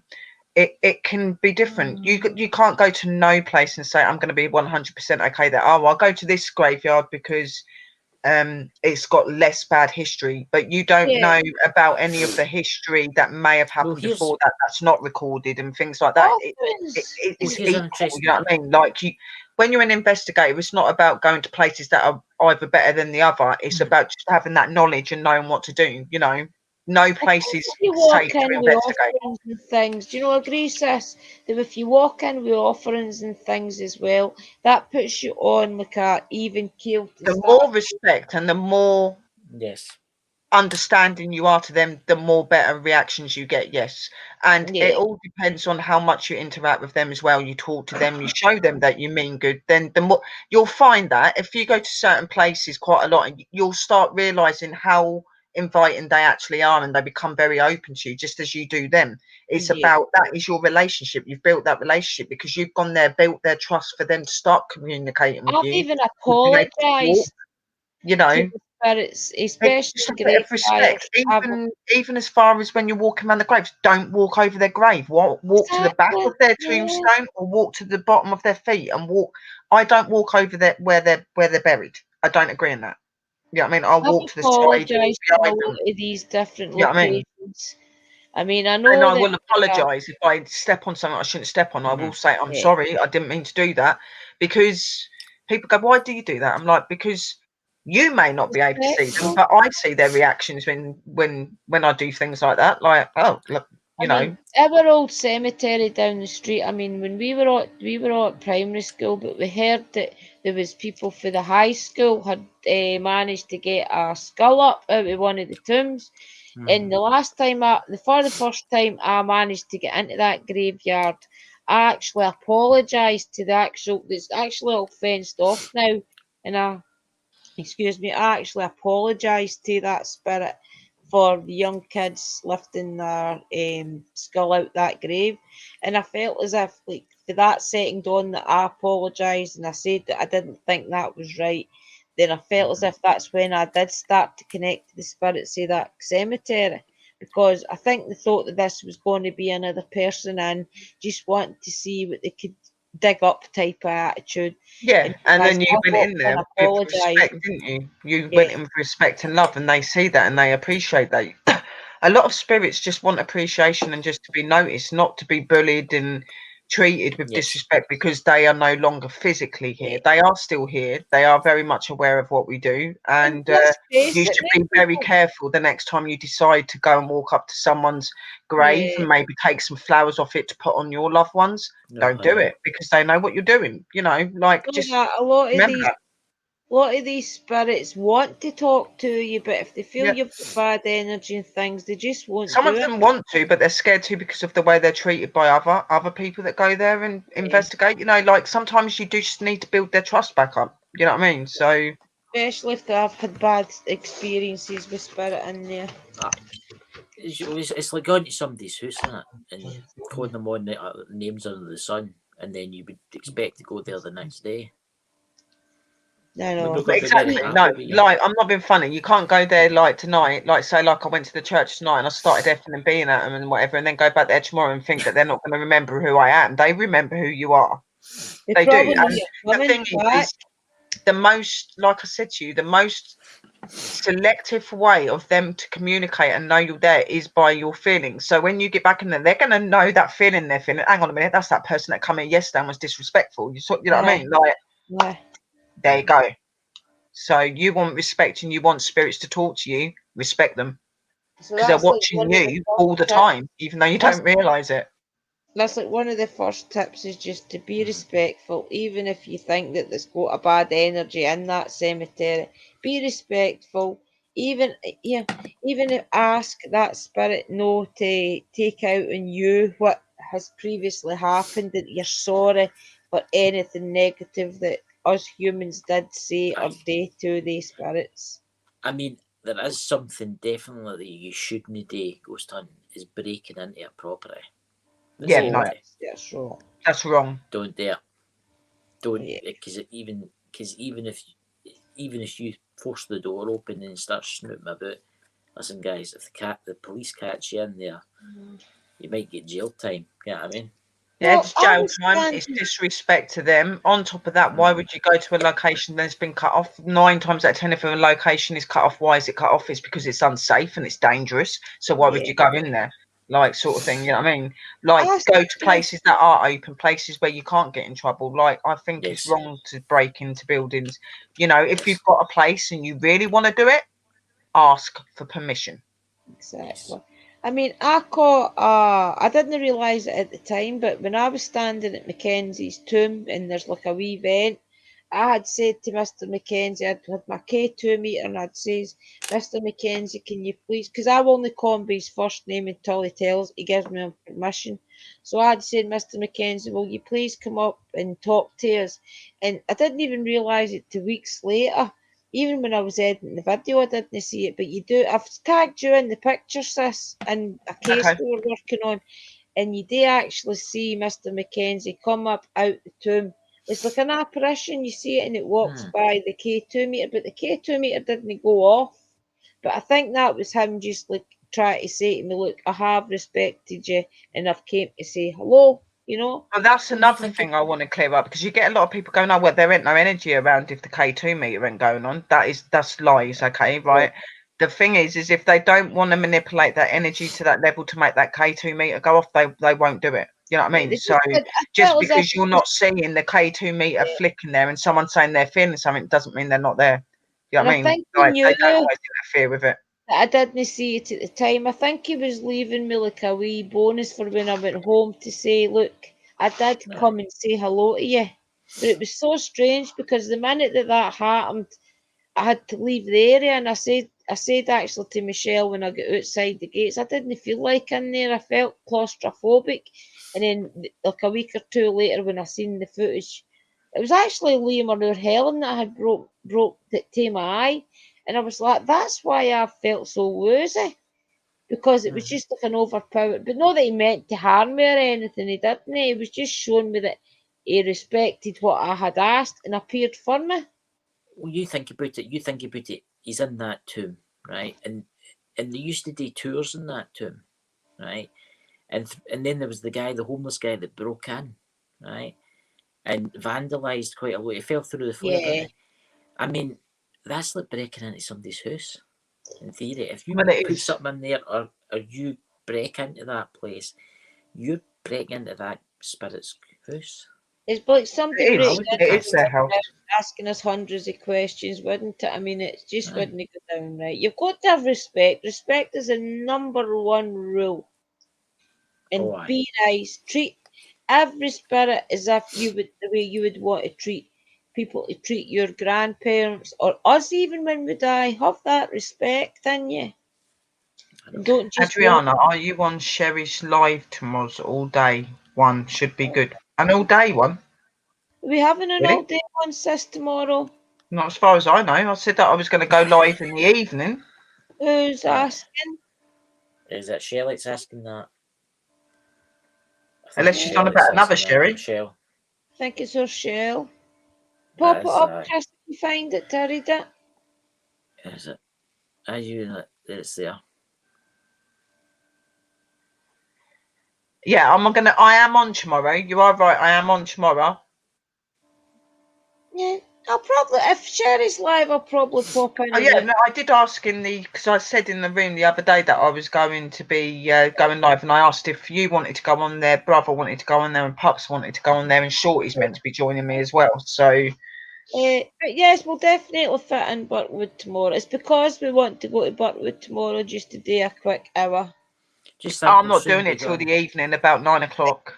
And we've got another place we're going to do for an hour as well, so we'll be okay to do that, sis. We'll soon be out ghost hunting when all of this madness is over. And I wonder how many places we'll go a week. Hi, NK Hortons, I didn't see he's come in. What's a fairy spirit? Well, a fairy spirit is just the energy of your spirit. Like all fairies die just like we do, like maybe many years more than us. But when they die, they do become spirits. You can have a spirit fairy as well. I've actually had a spirit fairy that actually appeared. Appeared around me. They are very different though. They can still do things, and they can still be seen quite vigilant as well when they're around their nature and things like that, and energies that believe in them. Chris, can you find that? Yeah. What? Can you find that live that the fairy appeared in front of us? I did that. I'll see if I can find it. I wasn't sure if you had saved. It was the first time I'd ever gone on and spoke to Chris and Drew and that, and I think it was Lewis was on there as well, weren't it? It was Lewis or someone, and she turned up. Her name's Bella. To show us all that, because we'd been talking about fairies and things, and I think it was her way turning up just to say, look, fairies are her name's Jella, and she's one of my nature fairies. She helps me in my nature magic and stuff, and we were talking about fairies. Somebody asked in the room about fairies or something, are they real? And she decided to just appear. I'm not going to play the sound. Have you screen share yet, brother? No, yet, but I'll just do it this way. I was going to ask Lewis if he would teach us. Would that be okay? Look over above her. You'll see an orb at the top, and then you'll see it coming out the side. No, darling, not all day. I haven't got the time to be able to stream all day. I'm too busy with other. Yeah, we've got a lot on, guys. Honestly, and Sherry's but high bosses now in Parachill, so Sherry and Christopher will be really busy, guys. But we will all do our best to keep doing. We are going to try to be on YouTube more. We've just been really busy with cases at the moment, but we are going to try and get back on more. And it will be worth it once. We've missed you. We have missed you so much, guys. We have. Yeah. It'll definitely settle down, and we'll get all our cases done, and we'll make a route up. At the minute, the business is getting its feet, and we're trying to find our areas and our places. So everywhere's just here, there, and everywhere. At the minute, we're not getting into place. So once everything's settled and we know what we're doing, we'll be able to get back into a routine. Yeah, and we'll be better for it, guys, because we'll have learned all these different other things that we didn't even know, and we can share some of it with you. I think I am going to start streaming every Sunday, because obviously Sunday for directors is our day off. So I think that would probably be my ideal day to do a bit of my paranormal, maybe a chat and open panel and stuff. Don't you worry, Sherry. Don't you worry. When I go to do Culloden. Yes, Sherry. So you see that. Awesome. I will be at Culloden. For sure I will be at Culloden. I don't worry. It's only got about like 500 pages long. That's excellent. The more the merrier. I debunked a case today, guys. I'll not talk about it in the live. But we'll talk about it on the Parachills live when we get to present the screen, Chris, so that they can see it. Yeah. Mm-hmm. See, we don't have the screen share yet, guys. We're going to ask Lewis. We're going to ask Lewis. Yeah. Hopefully Lewis how to do it. I'll mail Lewis in a wee while and ask if he'll teach one of us how to do it, then we can teach it each other. Because we've got loads of lined up. Christopher and I, even and Sister Sherry and I, have actually got like a couple of quizzes that we want to test you on. I know I've probably gave away the best date by now, but I've got loads of other things that I want to test you on. And it'll be fun. We could make like a Saturday night fun night, Monday night tarot night, Thursday night spirit communication night. And it doesn't need to always be in my channel. We'll mix it up. Then Saturday night can be fun night. I'm just figuring something out here. You just keep talking while I do this. Okay. You want to add in, sis, about, because I mean, you've been to all these different locations that's near water and things. Do you feel as if the communication near like rivers and things is different for built up areas? I do feel that you get a lot of energy from when you're around locations where there's water, because water is the main conductor for spirits to get their energy and to be able to manifest and to communicate. So water is a very strong conductor for spirits. So I do find that you get a lot more activity around places that have got water involved.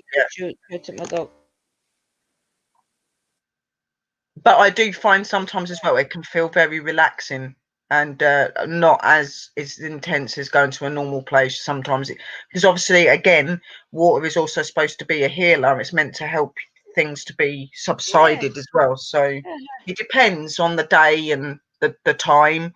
You know, for specific spirits there may have been a day or a time when they passed away, obviously, and you know, energies can go different. I know you like to go on your own a lot, sister, right? But I don't know if that's just because it's your local area or no, but is that typically what you like to do, is to go out on your own? I have a team, but they're not into it the way that I am. Right. They like it and stuff, but they've not got the passion the way that I have. And the reason I do it on my own is because I find,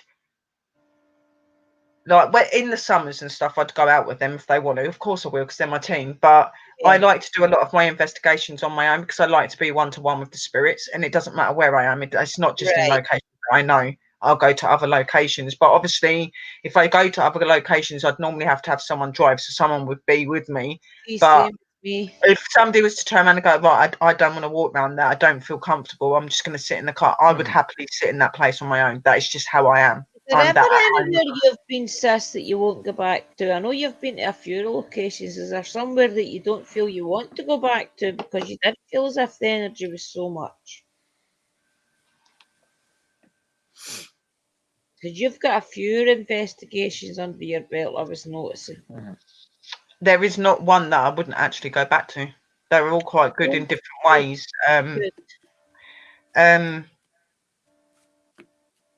No, there isn't one that I wouldn't go back to. Like, I'm quite open to that side, and it doesn't bother me if I've had a good or a bad experience. I'll go back to try and help. That's just who I am.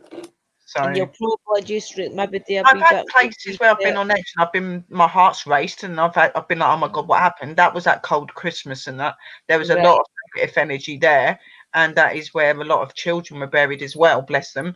And there's been a few occasions where we went there where there was quite negative stuff going on, and quite heart-wrenching, especially when you can see a whole pathway going from being light going to dark where it's coming down to you and things like that. But nothing's ever gave me that technique to not want to go back. See, you're like me, I think. I don't think we're going to scare you. I'm so happy. As long as you don't turn it explain me as Sherry's a girl with gold balls, brass balls, like I am. I don't. I've been talking about like that myself. But I think me and you would be a good team. Because you don't scare easy and I won't scare easy. So I think we will push each other to go further into these woods. The only time I struggle to do it and won't go on my own is when my anxiety is really bad, because then I can feel it even more, and that does make me feel funny. That's why you won't see me do investigations and stuff when I've got anxiety and that. When I've not got my anxiety and I'm feeling okay, I'll go into anywhere, mate. You put me in a cellar for 5 hours, I'll sit there for 5 hours. Well, you already got locked in when you were a teenager, so that. I've been locked into an investigation when I first started out when I was 18. I was put into this place in a room, and there was a chair, and I was sitting on it, and I got locked in, and I could see a spirit in the corner, and it wasn't nice. And it was my first time actually doing investigations. So for me, I was a bit on edge then. I didn't really know what to expect. I know what they're like, and I was a bit anxious, and he was coming towards me, and I got up and I ran towards the door, and I was trying to get out, but obviously I couldn't get out because they'd shut the door. So I went to go back towards. It was scary, but it's funny because you'll laugh in a minute. So I go back towards the chair, and I turn around to go and sit on it, and the spirit moved the chair, so I landed on the floor. Was it the spirit or was it the boys? Pardon? Was it the spirit or was it No, the boys? I was locked in the room. There was nobody in the room with me apart from the spirit. Right, okay. So when I went towards the door to try and get out, because they'd walked away from the door because I had to be in there for so long, I tried to go back to the middle to get the chair and like sit back onto the chair and try and calm myself down. But the spirit moved the chair as I went to sit my ass on it. So I landed on the floor. Sorry, sis. I just think that's hilarious. The same with this one. I do laugh at it now, but at the time it was my first ever investigation. I was only 18. You know what I mean? I was like, "Whoa, like, that was really intense for me." But I mean, you've now probably all heard this story it before. wasn't negative. It wasn't nasty. It was just having a joke with me. But you know, you've got to tell them about the spirit that you taught that could be walked through as well. Oh, yeah, there that is hilarious. A young female. Her name was Molly. I've never said her name before, bless her. She was here, and she just recently passed over. She hadn't been gone over long, and she was talking to me. She was upset. She was distressed. She was a bit confused. She knew what had happened, but she didn't understand why. Okay, something's just gone past me. Then I just see that.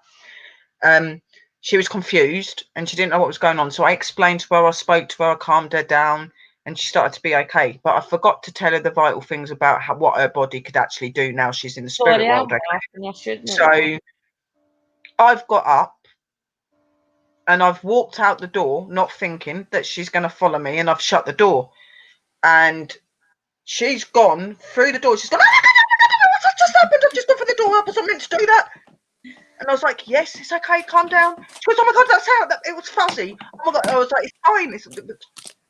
She didn't expect it. She didn't know what that feels like. You know what I mean? Like, I was like, I'm so sorry. I said, I should have told you, like, because I shut the door and her natural, she went to go to grab it, but went for it, and then she was like, well, it's Facebook that gives you the top fan badge doll. No YouTube, it's Facebook. So if you keep going on to Madrew's Paranormal page, the Willow's page, Age of Darkness, you'll get a top fan badge. It's no Facebook. Yeah, and I have had times where I have had to leave. Like if Aura or Darius or one of them tell me to get out, I will run and I will get out because I know when they speak to me, it's for a reason. Okay, yeah. So I will leave when they do it, but I never ever do not go back. I always go back. Yeah, you've got to go back. You've got to remember, some of these people, the investigators, think that these voices are bad spirits telling you to get out. Because I had that misunderstanding at the water we went to at Birkwood, and it wasn't until I got attacked on the Saturday night that I realised that it was my guides that was telling me to leave that area because they knew there was a bad spirit down there that wanted to follow me home. So they do that. They do that sometimes. Like they will tell you, like when you're not safe, they will tell you to get out. Or like if you can hear and feel them, like I do, then you can physically hear them say it, which is what I've had. You know what I mean? And like I'm not saying that I never go to a place and I don't feel on edge. Of course I do, because there's been places where I've been stood there and I've been like, oh my God, did you hear that? And you can see my face on the camera, but I'm not going to be the person that's going to be like, ah! And all that sort of thing. It's not me. It's just not me. And I'll just say that no matter what. Just use to wait till we get to go ghost hunting. Well, do you know all the lovely places? And I'm not just boasting. I'm not boasting up whatsoever. Chris, you can lock me into any place you want. I'm ready. I told you that. One of the best teams on Parachills. There's Chris as the boss. There's Sherry as the second. No, it's changed now. Has it changed now? I'm director and Chris is assistant. Oh, good, excellent. I was giving you all the rules, sister, like today. Because you must not see my status saying that I was UK. Right, okay. I'm not bothered. It's used to are like my bosses, and that's what I need. We are. Like that. We are. Just like Sherry with the lovely places we're walking in, Gina. Because we're all friends to start with, I think that it's not about the roles here. Like we're just three very intelligent investigators that are very good friends. We're family, and that is just how it is. Nobody is better than the other, no matter what roles we've got. and organise these things and make sure all the spelling and things is correct in the I case. like to I research. just want to do the research and be the face out there communicating with spirits. So I'm happy to sit back and let these guys do the hard work. It's been a good lively night, hasn't it? Because I'm just about to end it because that's us nearly at 2 hours. But you want to give you any information about Parachills or that before we go? And you're live tomorrow night. I would like to say, guys, I've got 6 subs to get before I'm at 600. Come on, guys. So go and support her. Please even just go into your groups and try and share them out. Pick a video that you thought was good and share it out and hope for the best. Yeah, help her out, guys. It's just that I've heard that the minute you get by 600 subs, that's when YouTube start looking into your channel more and pushing out some of your videos. I'd really appreciate that, guys. 710 subscribers, I'm on. Yeah, you're doing really well, Chris. And I've noticed your channel up. You two girls are so alike, nothing scares you. Me and her are very alike. That's why we call each other sisters, because we are. Yeah, we're definitely alike, Sherry and I. We've got the same goals in life. We've got the same idea of how we get our goals. I know we're witches, but we're building our future together. We're both part of my shop and everything else. Everything everything in life we're doing at the moment, we're doing together because we're meant to be together. You know what I mean? Yeah, so definitely. Sherry's the sister. I mean, I love my big sister Helen, right? But Sherry's like my spiritual sister, and I need. She's somebody that makes me thrive in life because I need direction. I need somebody to say, right. She likes me bossing her around, guys. That's what she really likes. Yeah. I honestly, like guys, direction she pushes me in, and I know it's all love and wanting me to do well. As I say before I end this, Sherry's like the Zach Bagans the early years. And you're like the Aaron, so you're getting locked in places.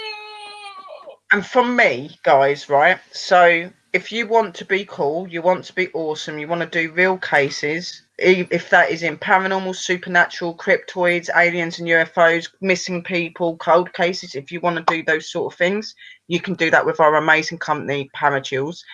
All our company goes on is literally donations from you public people that goes into our research, that goes into our study, it goes into our investigations, being able to get equipment, that sort of thing. We've got sponsors that are looking into our system and company. We've got a lot of doors opening and lots of options and ambition that you can grab, guys. And we want you guys to come over to Parachills. There are links in here.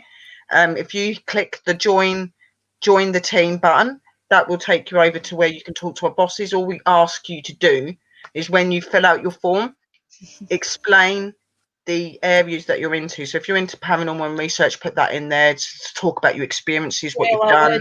Just give as much information so that we can assign you to the right places and things like that. So if you want to be something, you want to be known for your paranormal or whatever you do in the unknown, Parachills is for you guys. Chelsea, I would do anything. I would get locked in a coffin and everything. And I really would do anything. Well, we'll just need to keep that in mind. I would. So, guys, everybody in the chat, from me and Sherry, you want to say goodbye as I end it? Goodbye. Okay, guys. well, lots of love and light and be safe.